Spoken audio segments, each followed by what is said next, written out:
All right, welcome back everyone to our True Safety podcast. I am so excited today to have Ward Johnson, who is the AVP Corporate Director of Risk Control at UFG Insurance. And Ward, the reason why I'm so excited to talk with you today is because this is a little switch up for me. I have been talking every week with safety professionals, and in my company, I'm talking with OSHA safety professionals. And so to finally talk with someone on the insurance side is going to be a different conversation. So I'm really excited to pick your brain. But how are you doing today? Thank you so much for being here. Doing great. I appreciate the opportunity. Look forward to having a very robust conversation. Yay. Well, I just want to first start off by asking you, how in the world did you get into the insurance side of risk management, and how did you land here? Well, that's an interesting story. Yeah. In my mind's eye, it is. I think, for me, I graduated college with a Bachelor of Science degree in Industrial Safety and minored in Industrial Security. And I thought it was a purpose. I thought I could do well in it because it's really all about prevention proactively. Yeah. And then, and let's not kid ourselves, it's behavior based, even back then. And I think we're now coming to the conclusion it's really a now thing versus rudimentary rules and regulations. And that's all well and fine. That's what your basis of life is. And my first job was a trainee with the company out of El Paso, Texas. And they gave me an opportunity, and I've been working in the field since 1982. And I've had various roles and whatnot, and learned from the ground up. And the one thing I did learn is you need to pay attention, listen to those who are more experienced and wise, and then test the mettle of what they say and how they do it. And the benefit here is you can help people. Yeah. Not because you have to, because the rules and regs say, but you want to, because there's a bigger purpose, because you're creating something that will have longer lasting approach than just the rules. You're changing folks for the better. That's why I got into it. You are speaking my language, and what's really interesting, what I would love to dive in on, is just how safety has evolved since you first started getting into this industry. So to hear you talk about, I'm excited to get your answer on this, but to hear you talking about behavioral-based safety, for an example, and how that's evolved. So that was a conversation. When was that? When did that become a conversation in the safety realm of things? Has it always been relevant? Not at all. Okay, because I was thinking. No, it's not. And we're continuously evolving. This idea, I think that the premise was we'll have behavior-based safety, and it's all in a textbook, right? And you can look and read and you cite, and it always in the past, it always deferred to the authority having jurisdiction. Right. Even though we're talking about behavior-based, it always said, but check your regs, check how is this changing? We're not changing. And and then I like to believe it's looking at things in an untraditional way, because apparently using behavior-based is a little daunting, and people think, well, he wants me to change my behavior. Why? Versus maybe maybe not the traditional approach on this. We go a little untraditional, and the untraditional is asking the why. Do we want to repetitively do something that's going to give us the same results? And if you want to be average, then live in the rules and regs, because that's what rules and regulations are. They're average because they've set the standard. It's saying the standard is here, not here. And so as a result, you change that process and you change that mindset. But you have to do that purposeful, and you have to share with them the why behind doing it. And it has a longer, and it has more, what I like to refer to as runway. Yeah. Because you're talking about people's perceptions and lives versus, well, I'll engineer that out. We can't engineer it out because you get people involved. Well, I'll put controls in place. Okay, great. But you still have people involved. People. So I lean heavily into that. So what I'm really interested is to understand what you've seen being in this industry for a long time. How have you seen the culture side? Everything that you just mentioned right now is going above and beyond compliance. You said that compliance rules and regulations, that's the standard of what companies should abide by.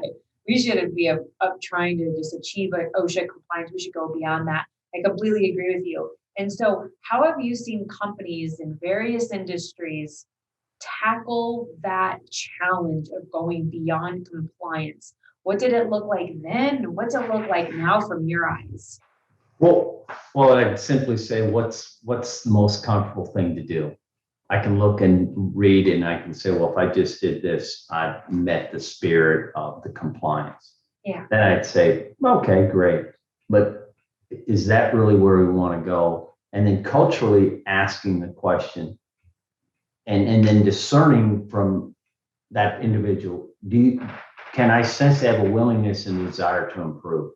Do they want to be better than just average? And if I showed them the path on how they could get better, and there's not a risk, because a lot of these things are perceived as risk. Well, the risk of being average is there is no risk. The risk of being great requires you to get out of your comfort zone and ask yourself, if I did this, how much greater could we be? How much more powerful? And the opportunity here is for the individual to have a willingness and a desire to improve. And if we all want to go through life as being average, well then great. That's your purpose. But if you want to go through life with being a little bit more forward thinking and a little bit more open to and a different approach, but the approach will get you to a better spot. And you have a resource that's going to support you and be a consultant to you, you would be amazed how well your company can achieve greatness. It doesn't take that much extra, except the extra of getting out of your own way and be open to those things.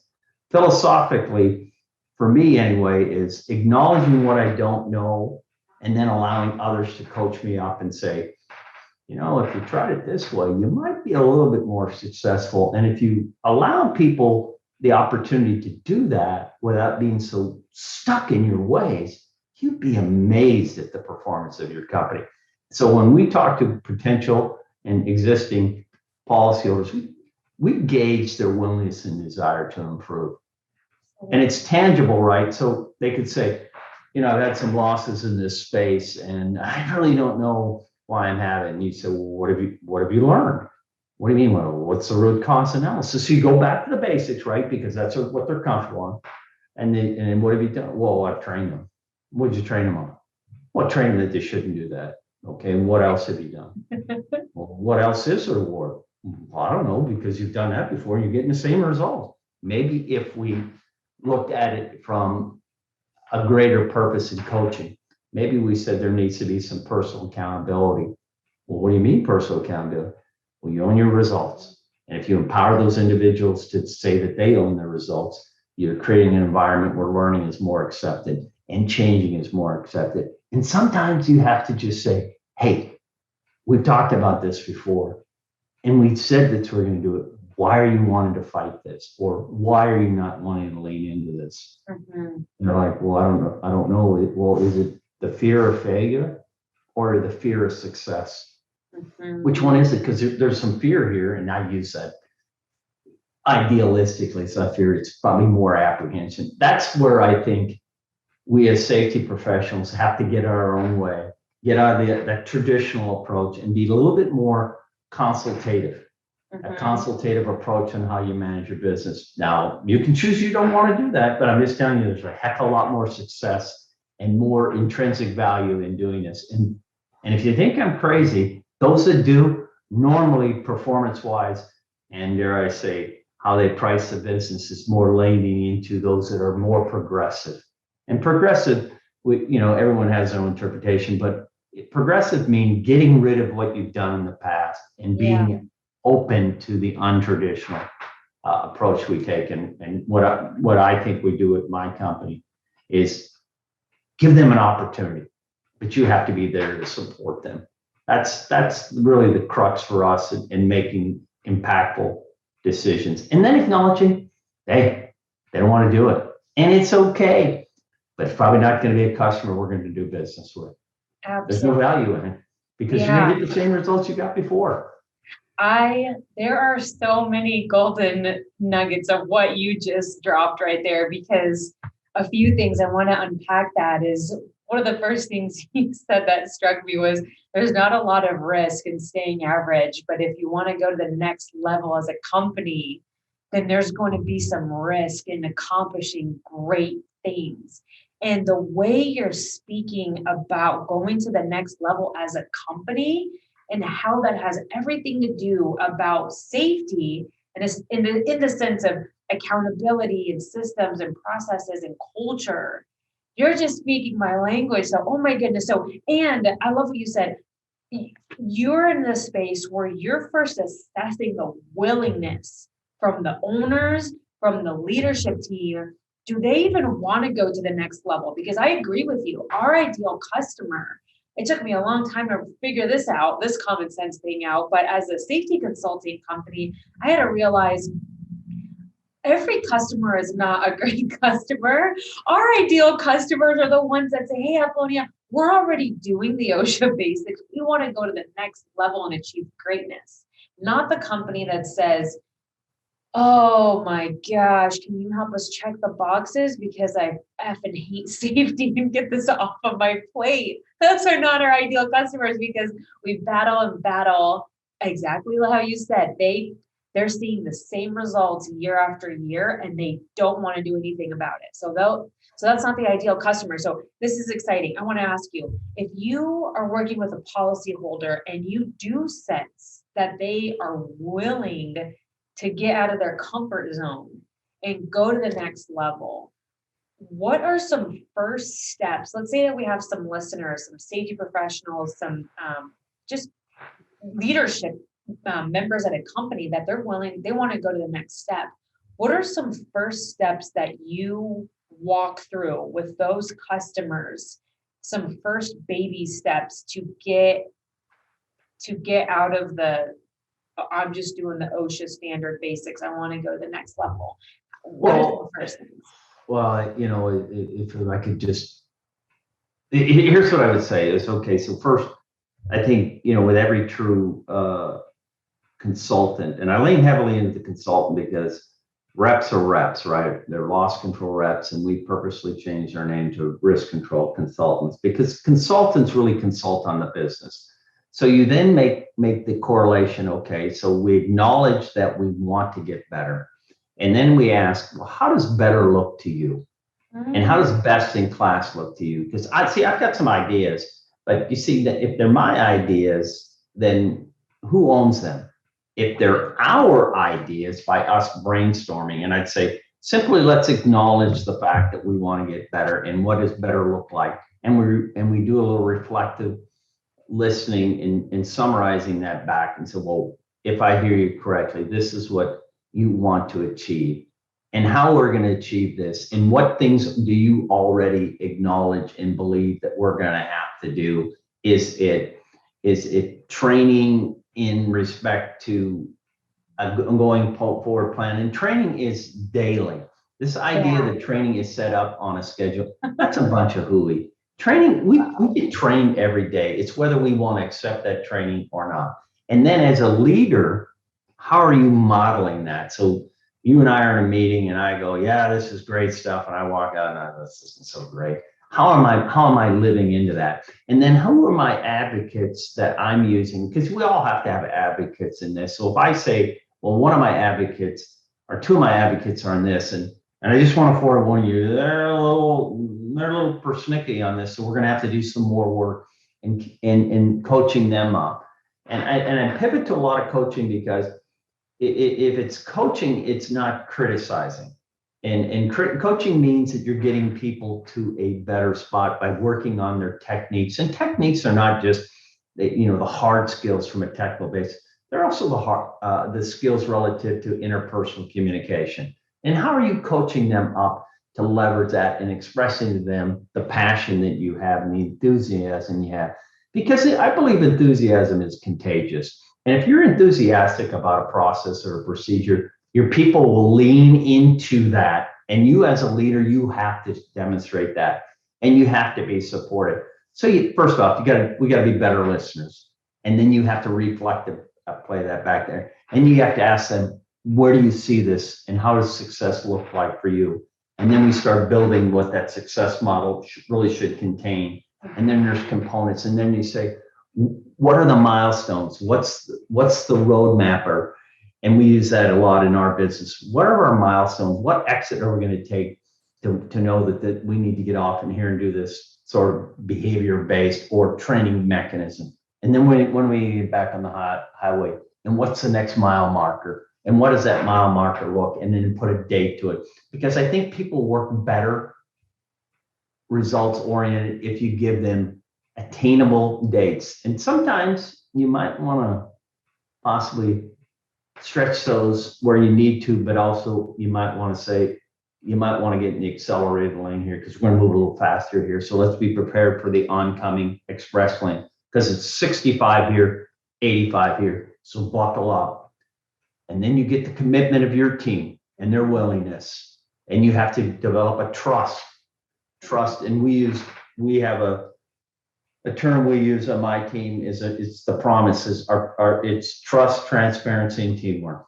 We trust the process. We're transparent as to the why, and we do it through teamwork. That's how you get from being average to extraordinary. That's how you get people who are less inhibited and more forward thinking in trying to embrace these things. And then it's okay if we have some pitfalls and we may go, ooh, we need to pull over here and stop the car and rethink. That's okay. But then we get back in. Yeah. We have those checkpoint meetings. But everything centers around wanting to get better and that willingness and desire. And I believe you can do some great things through teamwork. Yeah. You can't do so much individually. You can't pull everything by yourself. You got to have others pulling with you, not against you. And that's how I think you approach it is an opportunity to get to greatness.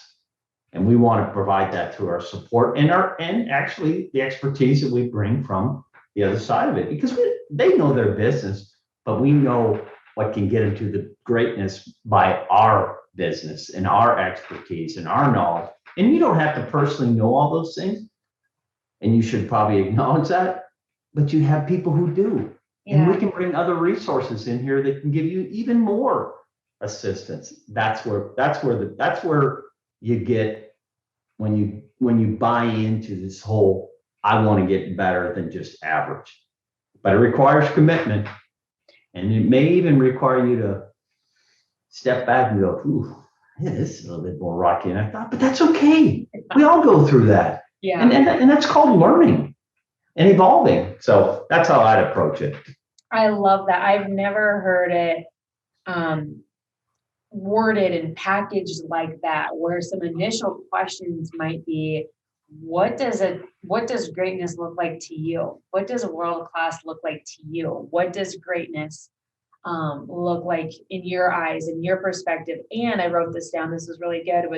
You said, and what are some things as a company that you already acknowledge that you need to change?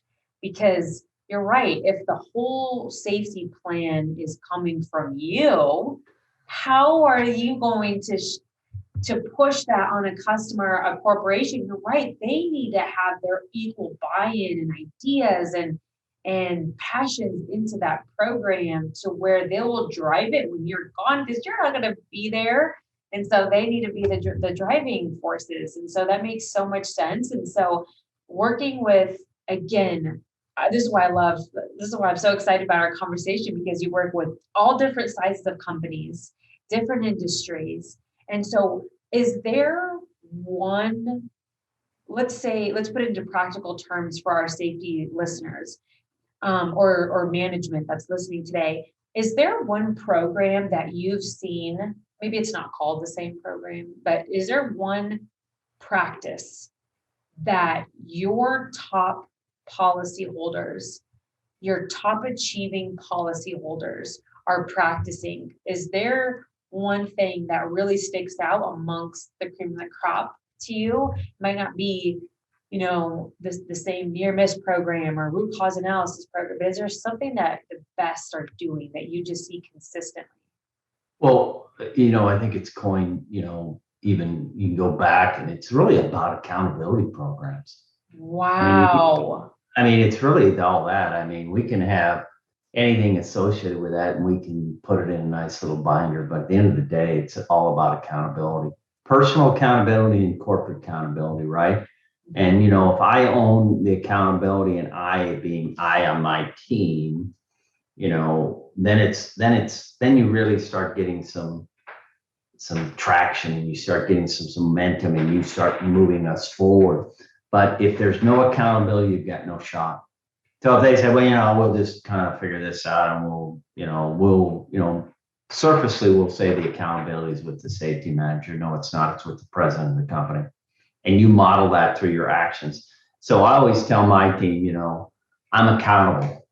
Hold me accountable. So everything we do, there's an accountability associated with it. And at the end of the day, if I'm not living into it and I'm not leaning into it, then I'm held accountable, right? So when you're wanting to improve and you want to be best in class, who's going to be accountable? Well, we are going to be accountable. Okay, who owns this? I own it. And how is that going to be measured? And how are we going to determine at the end of the day that we've been successful? Other than saying we checked the box, we did the OSHA compliant training.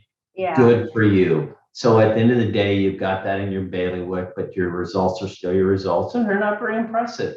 Or are you going to say, I'm going to do more behavior based and I'm going to talk to the person and ask them why we're struggling with this and give me some feedback as to what is inhibiting you? What are the barricades that you're encountering? Is it what we're asking you to do more in your mind's eye that we're asking you to change, or have we not told you we're doing this to improve? Because if you say change, I need you to change, Ward, versus Ward, I need you to improve. I'm going to be a little bit more open to I think she just asked me, she wants me, I think you can improve, versus she asked me to change.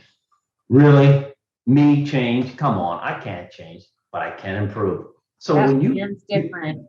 Right? So you know how the feel is, and so how people process that is we have this defensive mechanism when people think, well, change versus improve. Yeah. Anybody who's on this earth should want to improve. Right. You want to improve on being average, you want to improve on being extraordinary. I want to show you a path to be extraordinary. Wow. Let me help you improve. That's a huge takeaway. I've also never heard safety professional on the insurance side of things is, hey, what program has helped you go to the next level? And when you said accountability, I was completely mind blown. And that makes so much sense. To look back at every safety program that I've had the chance to be a part of and help develop, the ones that have succeeded are the ones that were held accountable from very top up down. What a novel concept, right? You can do that, but there's nobody's accountable. Well, then you're questioning why we're not successful. I don't know. But you see, that's the traditional approach, right? Let's get the safety compliance book out. Let's get your safety manual out. Let's put it up on a nice shelf. And then when the insurance person comes out, you can pull it down, you dust it off. Then you ask, how can you tell me how you've been successful? They're like, well, what do you mean? Well, tell me how you've been successful because your loss performance is outstanding. I don't understand what you're asking. So you're not doing anything? Well, I think I am. And if they can't explain it to me, you know what I'd say? Let's run from that account because they can't explain why they've been so successful, right? Now, conversely, I see you've had some bad performance. Tell me what you think. And they say, well, Ward, here's what I think we need to do. And here's where I'm going to need your help because it's not working. I acknowledge I have these and I need your help to get better. What can you do to help me? Guess which customer we're going to spend time on? The ones that want to go to the extraordinary. Exactly, right? And it's like, well, aren't you taking some that are problematic? Problematic because we haven't been been able to service them the way they need to be serviced. And because we're in such a traditional mode where they just need more training and they need more compliance versus we need to do things that are a little bit untraditional. We want to change them from a behavior standpoint and show them why that past behavior isn't getting them into that extraordinary area. And here's how we can do that. And that requires us as professionals to quit leaning on what is comfortable. Mm-hmm. It's comfortable to make those recommendations. It's comfortable to make those compliance stuff because you see you can lean back and say, well, that's what they said. There's no personal accountability, right? Mm-hmm. Because I'm leaning on the compliance versus doing, I need you to institute an accountability program that's very progressive, and progressive means coaching at moments in time. It may even come into performance related things, but you got to do that. And then you look at the leader of that person or that department and say, well, how are they going to be accountable? Because they are modeling what they're seeing from their supervisor or manager. And then you ladder it up and you say, where's the president or the general manager, whoever the ownership, how are they accountable? And are they living and modeling into that? Are they going back to their traditional roles and say, well, that's not my issue? Right. Well, heck, it isn't. It's everybody's issue. Everyone has skin in the game. But that's the approach you have to take if you want to get to the extraordinary zone. You have to, or just go through life being ordinary. Who wants to be ordinary? Who wants to be ordinary? I don't. I agree with you. And that the way you're saying things is different. And so how you're framing things is different. I can tell you have a unique perspective when it comes to safety. And so can you dive a little bit into the importance of conversations versus rather than just citations? And what do you mean by that? Well, so we assess and evaluate our policyholders and our accounts. And what I mean by conversation is we're discussing the business operation. And we're not just doing you had 4 losses and we need to talk about what the root cause was and what actions did you take? And then instead of saying, I noticed in the past we've had a little uptick. And what does that look like? And how much of an impact that on your business when you had 4 at-fault accidents? And what me through that? And did you discern if there was any trending that was it, weather, traffic, routes? I mean, thinking of things that, and by the way, was it through an employee who hadn't been familiar with the area and you put them in a different route, or was that employee going through something that maybe you had not been aware of? And had you asked the employee, had they experienced any personal issue? Because let's not kid ourselves. There are other things that we just basically, he didn't use his blinker and he going over the other line. Well, was he distracted? Was she distracted? And not just from, within the vehicle or whatever, maybe they had some traumatic thing went on. So you got to get into the psychological aspect, because I don't believe people want to get hurt. Although sometimes people would say they do, but then you say, okay, so what do we learn from that, and where's the accountability, and how connected are you and is your supervisor and your manager with their people, and are they really having a conversation that there's a trust that they could share information? And I know it sounds a little corny that I'm leaning heavily into trust, but without that, can you really, really get people to change if they know that your intent and your spirit is for them to get better and us to get better? Without that, it may sound a little hollow, but you have to do that. You have to have those conversations if you're going to move them and move the company forward, by creating an environment where you can have candor. I lean heavily into a book called Radical Candor. I love that. And through that, it allows us then to be, corny here, but you have to be a little vulnerable as a leader, and as a leader saying, hey, you got to help me too, because I'm struggling why you're struggling. Yeah. And is it the way I'm conveying that? And so coach me up. So this idea of people coaching up is from the top down. It's completely off. People need to coach up too, because leaders need help too, right? We all need help. And you can create that, but you have to look at things a little bit longer down the road and say, if we did these things, we can accomplish these things. But you have to be purposeful, but it has to have some levels of accountability. You have to have that, because if not, how do you know when you're successful? How do you know that you can measure that and you can point to it and say, oh yeah, as I said, therefore I did, and look what our results are. Acknowledge that success. Success in the eye of a person could be different too. And you need to say, I think you were successful here. Yeah, but I didn't do it all. You did some of it. And that's progress that equals success. Because progress really is the feeder of success, because that builds up the success model.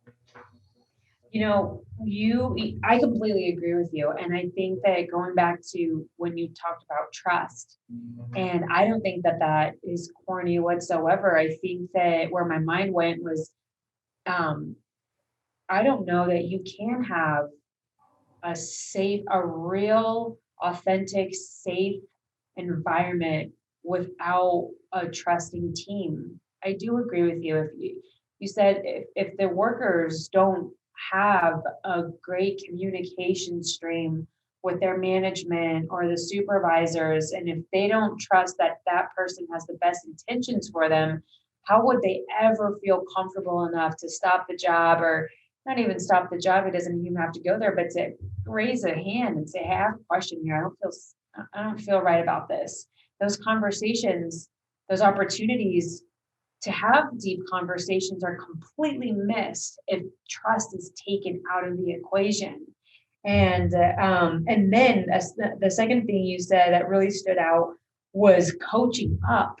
I have very rarely heard the term of leaders need help too. And as a leader, how many times have we gone to the front line and asked, am I conveying this in a way? Am I communicating in the way that you need to be talked to? Like, that makes so much, that's another aha. That's another golden nugget to take away is, you can't just as a leader expect everyone to rise, or not even rise, adopt to your way of communication is what I'm hearing you say, is that you need to get feedback to see how you as a leader can better serve your team versus how can they serve me, is what I'm hearing you say. Oh my gosh, that's so good. It's a huge takeaway for anyone in a leadership position. And if you don't think you're a leader, you might need to double check your circumstance, because you're more than likely you are influencing. No matter what your title is, you're probably influencing someone. Well, you don't have to have the title to be a leader either. Yeah. I think this misnomer, well, you got the title. No, man, we all lead. And here's the other thing is, through your actions will dictate how people perceive you. So you mirror that. Well, you may say this, but your actions say that. I'm super sensitive to the fact that, I want to be purposeful in what my expectations and how I want others to react and act and embrace. And if I don't live into it myself, then how can I expect them to? And if I don't offer that up as some degree of humility and openness, well, then how can I expect them to want to improve? Because I'm not even willing to. That's where you got to get out of your own comfort zone, that traditional thing that we've been talking about here, and lean into a more openness and willingness and desire for you and your company and your cohorts and your team and the company as a team. So I just believe that, because we're only to steal a phrase from Vince Lombardi, you're only as strong as your weakest link. Yeah, and I believe that, and you do that, but you got to get yourself in an area where it's okay to think about things in that untraditional way. And then as consultants and professionals in the safety and health field, we've got to offer them support and direction and encouragement, nudging, and then challenge them respectfully. Well, this sounds a lot like we did what you did before, and that didn't work out very good. And Yeah. how about us maybe being a little bit more untraditional? And here's why I think we might want to attempt and give it a chance. Just give it a chance. You would be amazed how at some point in time, the light bulbs are going to go off and go, whew, why haven't we been doing this before? Because we're used to doing things the easy way. Yeah. If this untraditional approach were easy, everyone would be doing it. Yeah. Yeah. I mean, that's just my belief. No, I can't believe that looking at the clock, our time is almost up. I want to be respectful of your time here. So in closing, I've had such an amazing conversation with you, and I'd love to even continue this conversation if you'd be willing to ever do a part two, because this is fascinating. To not be in the weeds of talking about compliance and regulations, but looking at big picture. And so are there any final thoughts on your mind, Ward, of anything that you're really excited about in closing with safety and the way things are trending? Anything that's on your minds, just to wrap up? Okay, and I just give you this little tidbit that I've learned along the way is, don't fall in love with the analysis aspect. If you've done your analysis and you know what the analysis is, don't reanalyze it. Okay. And sometimes you should just go with that little person in your head that says, yeah, do that. Go with, it's that gut instinct. It's really a portion of your brain. And I think sometimes as safety professionals, we want to collect more data. How much more data do you need that you already know? That's yeah. Right. So I just say to yourself, trust your instincts. Trust what the data is telling you, because it's your data and you know your people. And then you ask yourself, what things can we do a little bit differently, untraditional, to get us better? Because we need to go down that path, because that's a path we haven't been choosing. That path is ripe with solutions if you're open. But you've got to trust yourself and that little person in your head, and you need to lean into it, and you need to embrace it, and you need to listen, because it's there. You're just not listening. So that's what I would say in closing is trust your instincts, but also acknowledge that there might be more than one way and what path that you can choose. And the path that you haven't chosen is probably the path you need to choose, because it's untraditional in our historical way of doing safety and health. That's what I would leave you with. Absolutely. That last piece of advice for our listeners is huge. I think that's a game changer. And Ward, I want to thank you again for your time, but I just want to acknowledge you for your perspective on, as safety professionals, we need to look at, if you're willing, to look at our role as more than compliance pushers, rather than how do we go from average to extraordinary, because our impact is far greater on people's lives when we're willing to take the risk to go to the next level. And that's a ripple effect for generations if we're willing to. So Absolutely. Thank you so much. And thank you everyone for listening. If you have any questions for Ward, for myself, just comment. This will be posted on YouTube, on all the podcast channels. So thank you so much for your time today, Ward, and I look forward to talking with you soon. Thanks, everyone. Pleasure's mine. Thanks for the opportunity. Absolutely. Thank you, everyone.